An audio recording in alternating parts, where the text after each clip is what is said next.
भजन करने से क्या लाभ हो जाएगा? आप समस्त दुखों से छूट जाएंगे, आप अपने स्वरूप को प्राप्त हो जाएंगे, आपका परमात्मा स्वरूप से प्रेम हो जाएगा। भजन ना करने से हानि क्या है?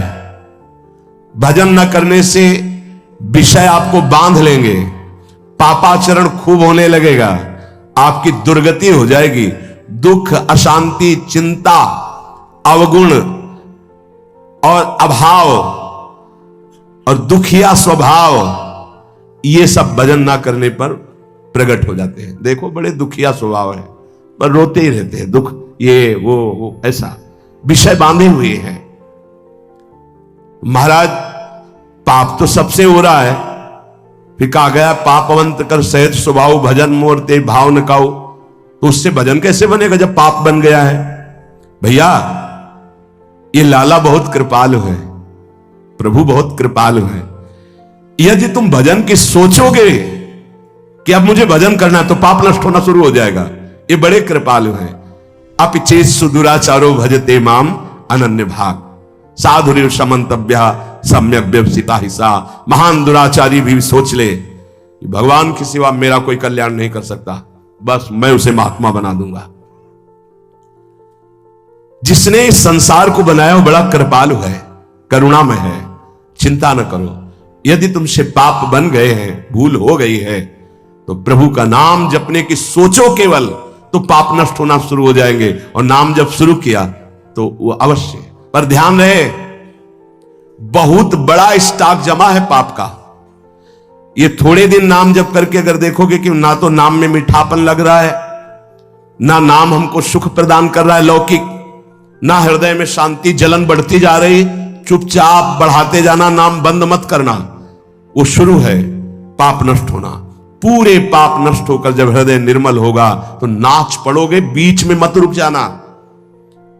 बीच में जलन पैदा करेगा, बड़े अंदर आपको ऐसे लगेगा कि बहुत ऊबन हो रही, नाम नहीं करना और सब कुछ कर लेना, ये आपको मन प्रेरित करेगा, आप नाम पकड़े रहिएगा। तो नाम जप और सत्संग में कौन श्रेष्ठ है?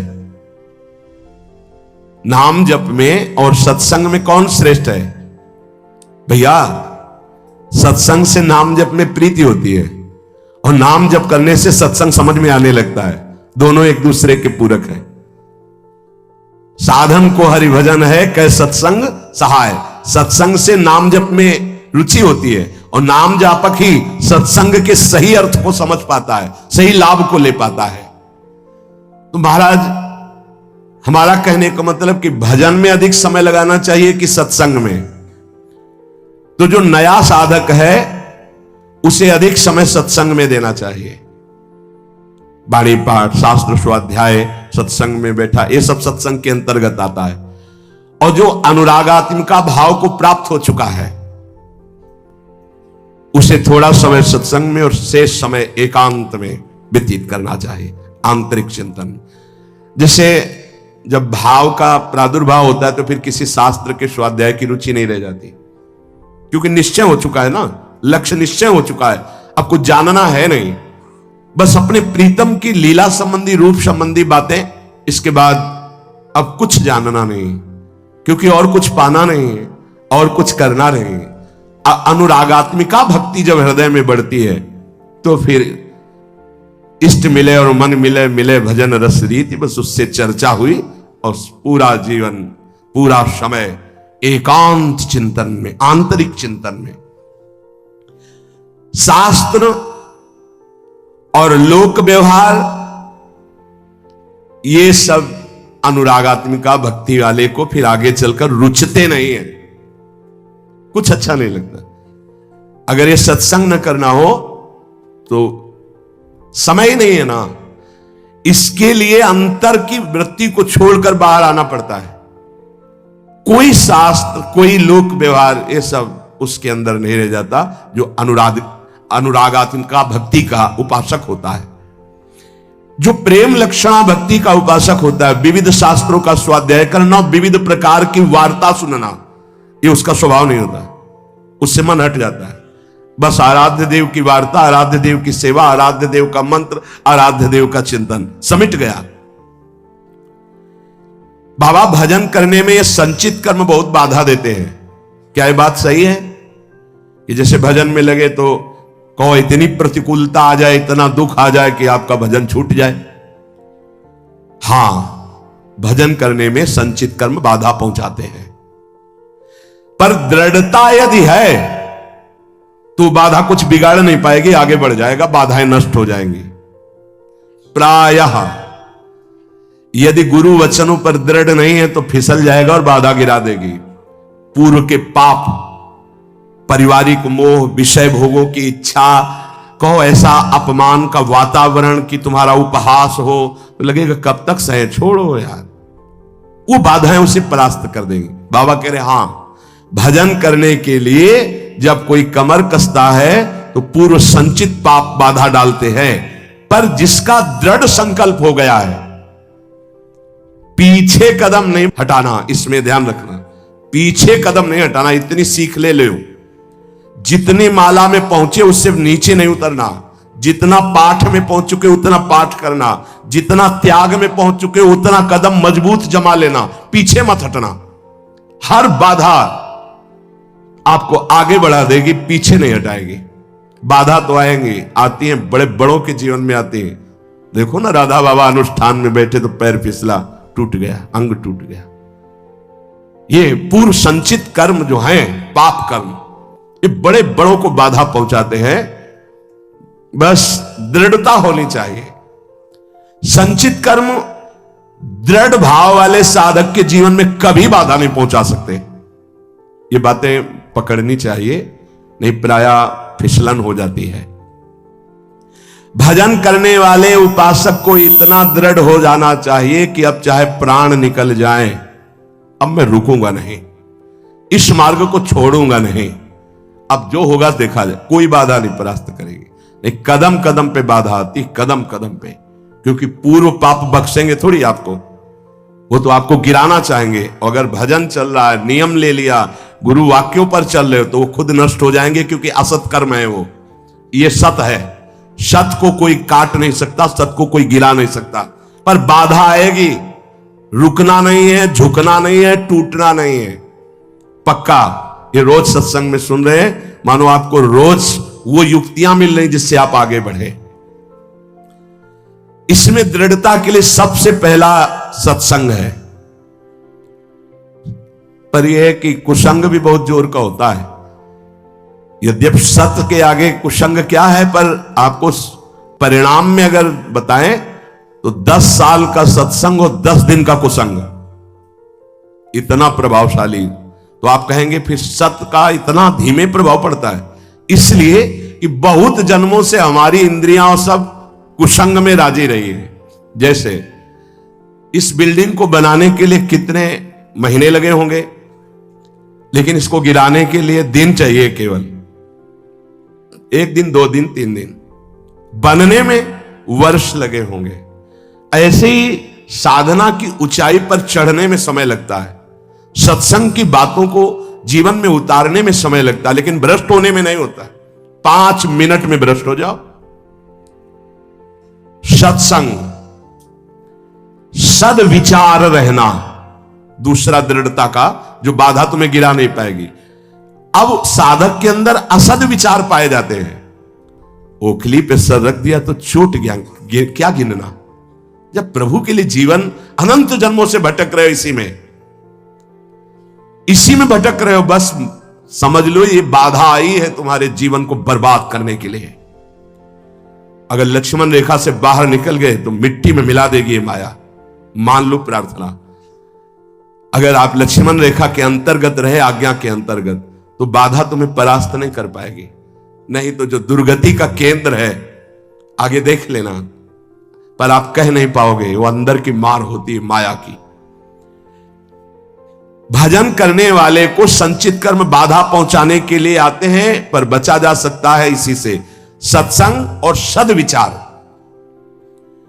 जीवन का हमारे जो बर्बादी का प्रभाव पड़ेगा पूर्व संचित कर्म, वो हमारे विचार बदलता है। ध्यान रखना, पहले बुरी दशा आने के पहले बुद्धि बदली जाती। जब साधक का विचार बदलता है तभी घबरा जाते हैं हम, अरे अरे ये क्या, पर वो आक्रमण विचार में करता है।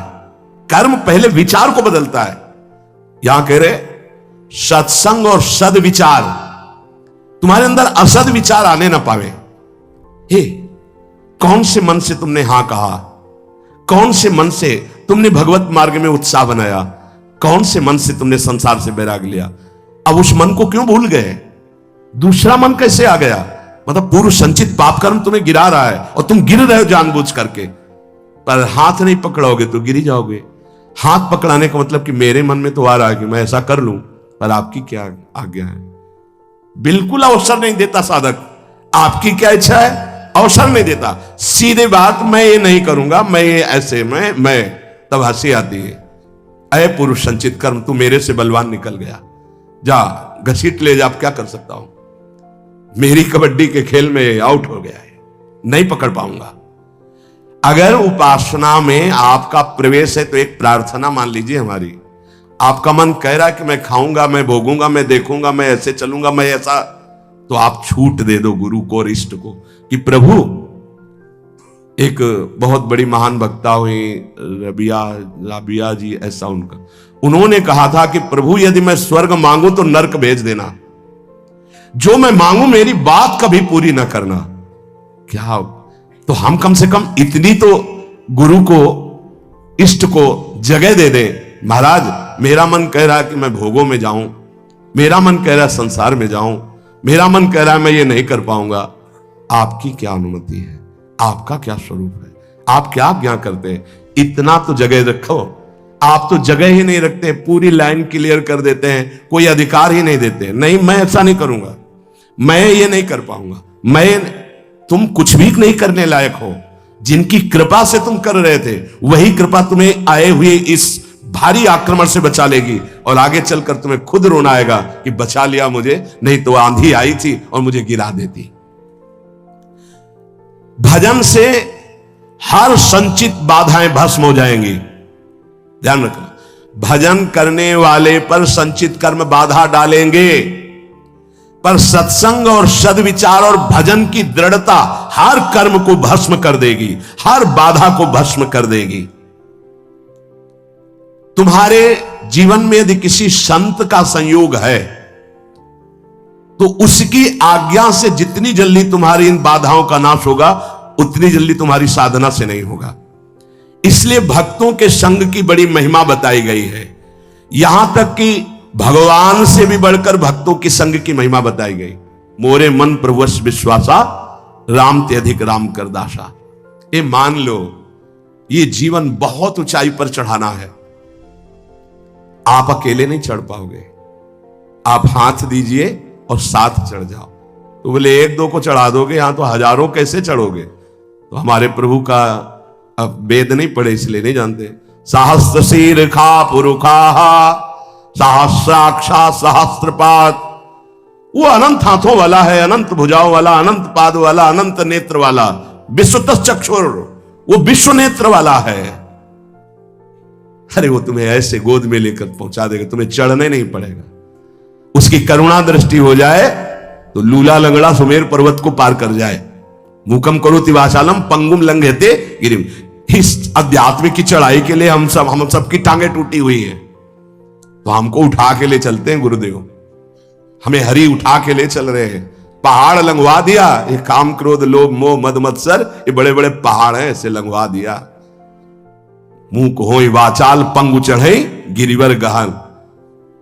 सही पूछो तो इस चढ़ाई पर चढ़ने लायक नहीं, पर कृपा ने चोटी को लंघवा दिया। बार बार जिसे प्रारंभ हुआ था जहां से सत्संग, बार बार मन निहाल होता है, कितने करुणा में प्रभु, जब उनकी करुणा दिखाई देती। अरे साधारण जीव, विषयी जीव पहाड़ लांग गया, बड़ा आश्चर्य। ग्रह कारज नाना जंजाला, ते अति दुर्गम शैल विशाला। काम क्रोध लोभ मोह मद मत्सर विशाल पहाड़ है, और एक छोटा सा साधक लांग गया। तब लगता है कृपा में बड़ी ताकत। छोटा सांप का बच्चा गरुड़ को खा जाए, ऐसी सामर्थ हमारे हरि में है। मस्कई करे बिरंच सम, मच्छर को ब्रह्मा बना दे, ब्रह्मा को मच्छर बना दे, ऐसे प्रभु के शरणागत है। जो स्वल्प पुण्य वाला होता है वो इन बाधाओं से परास्त होकर के साधनहीन हो जाता है। स्वल्प पुण्य वाला। महान पुण्य वाले कैसे बने? बोले भगवत प्रसाद, उच्छिष्टामृत, भगवत नाम गुणगान, भक्त चरित्र और भगवत विग्रह की सेवा, ये तुम्हें महान पुण्य वाले बना देंगे, जिससे कोई बाधा तुम्हें गिरा नहीं पाएगी।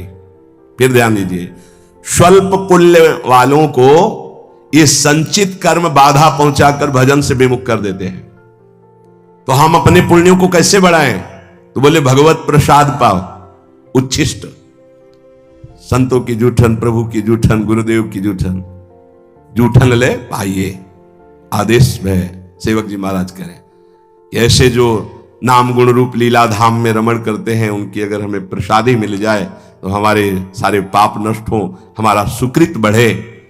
प्रसाद से बहुत सुकृतवान बनता है। अपने रोज पाते हैं, गुरुदेव का भी पाते हैं, सिंहासन में गुरुदेव भी तो विराजमान है, प्रिया प्रीतम विराजमान है, आचार्य विराजमान है। तो आराध्य देव, गुरुदेव, आचार्य, सबकी जूठन मिलती जब भोग लगता है। और नाम गुणगान, वो भी कृपा से होता है। गुणगान होता है, अभी वाणी पाठ शुरू हो जाएगा, और नाम कीर्तन होता है। भगवत भाव में डूबे हुए भक्तों के पावन चरित्र, भक्त संग और भगवत विग्रह की सेवा, इससे बहुत जल्दी सुकृत एकत्रित हो जाते हैं और वो बाधाओं को परास्त कर देता है। सेवा मिले तो समझ लेना बहुत बड़ी बात हो गई। भगवत सेवा मिले तो चूक मत करना। छोटी सी भी पुष्प की सेवा भी, पीछे एक बार सुने हैं आप सेवा का प्रभाव, सूरदास जी के पद में आरती कर रहे हैं उसका अलग प्रभाव, चंवर डुला रहे उसका अलग प्रभाव। एक एक सेवा, हमारे प्रभु बड़े उदार हैं, रीझ जाते हैं। जिस उपासक को संतों से प्रेम हो गया, उसका और कोई साधन बने या ना बने, कोई बाधा उसे परास्त नहीं कर सकती। आखिरी बात पूज्य बाबा कह रहे हैं, जिसका संतों से प्रेम हो गया तो और कोई साधन बने ना बने। प्रेम का मतलब हमारा तो हिम्मत नहीं, हमारा तो मन नहीं, पर हम अपने गुरुदेव को दुखी नहीं कर सकते। हमारे चाहे प्राण निकल जाएं, हमसे कोई साधन बने ना बने, पर हमारे बड़े भाग्य हैं कि हमें ऐसे गुरुदेव मिले, हम उनको दुख नहीं दे सकते। श्री जी से सदैव यही प्रार्थना रहती है कि एक ही मांग है कि हमारे कभी ऐसे कोई आचरण न बन जाए जिनको सुनने के बाद गुरुदेव को दुख हो। बस इस जीवन में एकमात्र लक्ष्य है मेरे गुरुदेव की मुस्कुराहट। कभी ऐसे कोई आचरण न बन जाए, कभी कोई ऐसी बात न हो जाए जिससे गुरुदेव की श्रवण इंद्री में पड़े और वो दुखी हो जाए। उनको दुख दे दिया तो अब जीवन का कोई महत्व नहीं रहा। यही है प्रेम। अब जब ऐसा भाव रहेगा तो बाधा कौन से परास्त कर पाएगी? कोई बाधा नहीं परास्त कर सकती। फिसलने पर भी गिरेगा तो गुरु की गोद में गिरेगा। इसीलिए आखिरी में कह रहे कि जिसे संतों से प्रेम हो गया, उसे और कोई साधन ना हो तो भी बाधा परास्त नहीं कर सकती। क्या संतों का प्रेमी भक्त जो है उसको फिर मनुष्य जन्म मिलेगा? अगर वो मनुष्योचित कर्म करेगा तो मनुष्य जन्म मिलेगा। अगर वो भागवतिक कर्म करता है तो भगवत प्राप्त हो जाएगा। एक राधा वल्लभ जी के उपासक थे। एक समय उनको बुखार और सन्निपात हो गया, तो सन्निपात में भी वो गा रहे थे बनी श्री राधा मोहन जी की जोड़ी। उड़िया बाबा कह रहे हैं एक राधा वल्लभ जी के उपासक थे, उनको सन्निपात हुआ, बुखार हुआ, तो बेशुद्ध अवस्था में भी गा रहे थे बनी श्री राधा मोहन जी की जोड़ी। और एक ठेकेदार था, उसको जब सन्निपात हुआ तो वही कह रहा था कंकड़ लाओ, ईंट रखो, और गालियां बक रहा है, तू खड़ा क्यों है? सन्निपात में बोल रहा है। बोले जो संतों का प्रेमी होता है, भगवत प्रेमी होता है, जो भगवत प्रेमी होता है तो मूर्छावस्था में भी भगवत स्मृति रहती है। अब उसका मनुष्य जन्म कैसे हो जाएगा? अगर वो सांसारिक कार्य वाला है, भगवत भजन नहीं करता है, तो फिर उसके कर्म के अनुसार उसका जन्म होगा। सदा तद्भाव भाविता वाला महापुरुष कैसे जन्म ले सकता है? अगर जन्म होगा तो वो कर्म बंधन युक्त नहीं, वो जगत पावन करने वाला होगा। जैसे अपने लोग संतों को कहने लगते हैं तो भगवान के अवतार हैं, तो वास्तविक वो अवतार ही है। वो कर्म बंधन से नहीं आए, वो भगवत प्रेरित होकर, वो भगवत प्रताप रूप से अवतरित हुए जगत मंगल करने के लिए। तो हमारा उद्देश्य भगवत प्राप्ति, पैर ऐसे जमाओ कोई भी प्रलोभन या भय तुम्हें इससे गिरा ना पावे। इस दिन भर बड़े बड़े महापुरुषों की बातें चयन करके आपको सुनने को जो मिलती हैं, अगर आप इनको जीवन में उतारेंगे नहीं तो हमारा प्रयास विशेष सफलता का रंग नहीं लाएगा। आप हम पर कृपा करें, हमारी मेहनत को सार्थक करें कि आपको जो सुनने को मिलता है उसको आप आचरण में उतारें। शेष आगे श्री राधा वल्लभ लाल।